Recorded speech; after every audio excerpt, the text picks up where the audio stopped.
Assalamualaikum warahmatullahi wabarakatuh. Alhamdulillahirrahmanirrahim. Assalatu wassalamu ala asrafil anbiya'i wal mursalin wa ala alihi wa sahbihi rasulillahi ajma'in, amma ba'du. Baiklah, perkenalkan kami dari kelompok 4 akan mempresentasikan materi tentang perkembangan moral menurut Lawrence Kohlberg. Sebelum masuk ke materi, kami akan memperkenalkan diri terlebih dahulu. Perkenalkan, nama saya Rify Ramadansyah dengan NIM 2415040004 dan rekan saya. Perkenalkan, nama saya Aisyah Nur Kamila dengan NIM 2415040030. Baiklah, kami akan mempresentasikan materi kami yang pertama mengenai biodata Lawrence Kohlberg. Baiklah, sebelum kita mempresentasikan materi selanjutnya, ada baiknya kita mengenal siapa itu Lawrence Kohlberg. Lawrence Kohlberg adalah seorang psikolog yang terkenal karena teorinya tentang perkembangan moral. Ia mengembangkan teorinya berdasarkan penelitian yang telah dilakukannya dengan mengamati bagaimana individu membuat keputusan tentang masalah moral. Menurut Kohlberg sendiri, perkembangan moral berlangsung dalam tiga tingkatan utama yang masing-masing terdiri dari 2 tahap.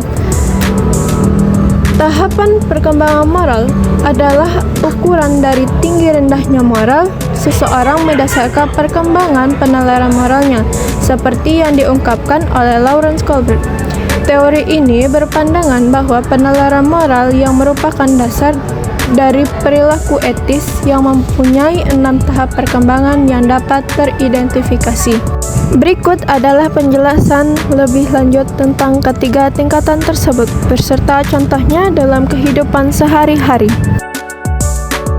Tingkatan yang pertama, prakonvensional, merupakan tingkatan yang dimana individu belum memahami nilai-nilai moral dari masyarakat secara luas.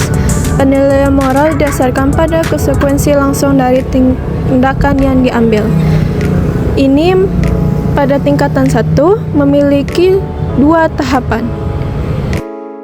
Tahapan pertama, orientasi kepatuhan dan hukuman, di mana pada tahap ini individu berperilaku moral untuk menghindari hukuman.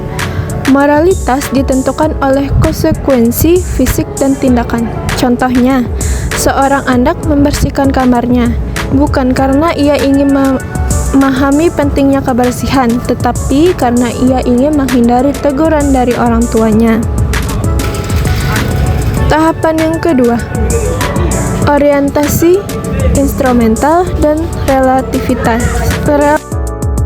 Tahap 2, orientasi instrumental dan relativis, di mana individu mulai mengakui bahwa ada kepentingan pribadi dalam hubungan sosial. Moralitas yang ditentukan oleh kebutuhan dan keinginan pribadi. Contohnya saja, seorang anak membagi permen dengan temannya dengan harapan temannya akan membagi mainannya dengannya di lain waktu. Tingkat 2, konvensional. Pada tingkat ini, individu mulai memahami dan mematuhi norma-norma sosial serta aturan yang diakui secara umum dalam masyarakat. Tahapannya, yang pertama ada orientasi anak baik. Individu berperilaku moral untuk mendapatkan persetujuan dari orang lain. Tindakan moral ini dipengaruhi oleh keinginan untuk dianggap baik oleh orang lain. Contohnya saja seperti seorang remaja yang membantu temannya mengerjakan PR agar dianggap sebagai teman yang baik dan dapat diandalkan. Baiklah, materi selanjutnya akan dijelaskan oleh rekan saya. Baiklah, di sini saya akan menjelaskan yang tahap kedua dari tingkat 2, yaitu orientasi hukum dan ketertiban. Moralitas didasarkan pada pemenuhan kewajiban dan penghormatan terhadap hukum dan aturan yang berlaku di masyarakat.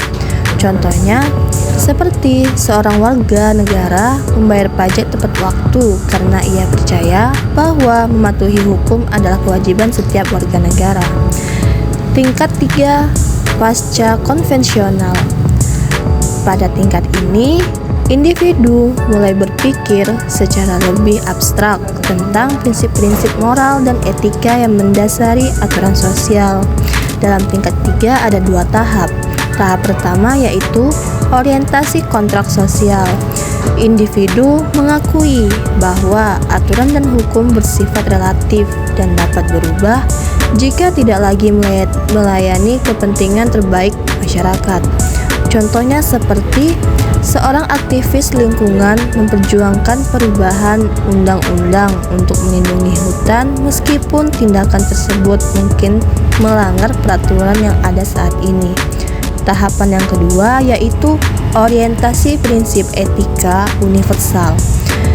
Individu bertindak berdasarkan prinsip etika yang dipilih sendiri yang dianggap berlaku secara universal. Contohnya seperti seorang dokter menolak untuk mengikuti kebijakan rumah sakit yang dianggap tidak etis, meskipun kebijakan tersebut legal dan diakui secara resmi. Teori perkembangan moral Colbert membantu kita memahami bagaimana individu berkembang dan membuat keputusan moral dalam berbagai tahap kehidupan mereka. Dengan memahami teori ini, kita dapat lebih baik membimbing dan mendukung perkembangan moral orang-orang di sekitar kita. Baiklah, itu tadi penjabaran materi tentang perkembangan moral menurut Lawrence Colbert.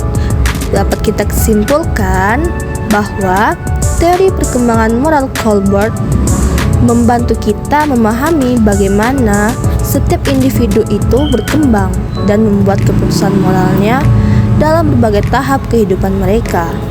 Dengan memahami teori ini, kita dapat lebih baik membimbing dan mendukung perkembangan moral orang-orang di sekitar kita. Mungkin sekian presentasi dari kelompok 4. Saya Rifi Ramadansyah Dan saya Aisyah Nur Kamila. Kami akhiri presentasi kali ini. Wabillahi taufiq wal hidayah. Wassalamualaikum warahmatullahi wabarakatuh.